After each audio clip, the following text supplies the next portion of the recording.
Hi, this is Visit Pro 3 channel. In today's video, I will show you how to invert colors on Macbook.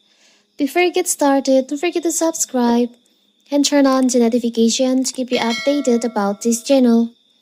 So let's go!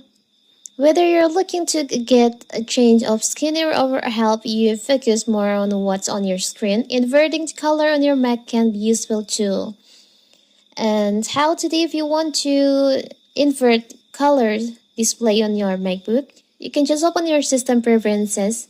Now you can go to accessibility.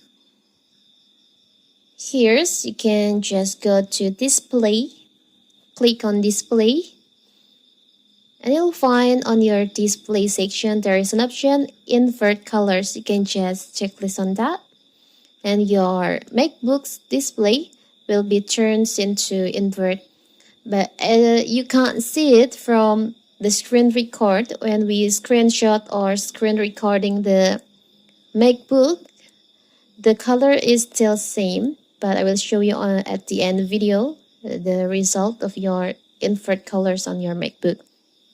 It's so simple, right? So that is how to invert colors on your MacBook. Don't forget to like and subscribe and turn on the notification to keep you updated about this channel. Thank you and see you!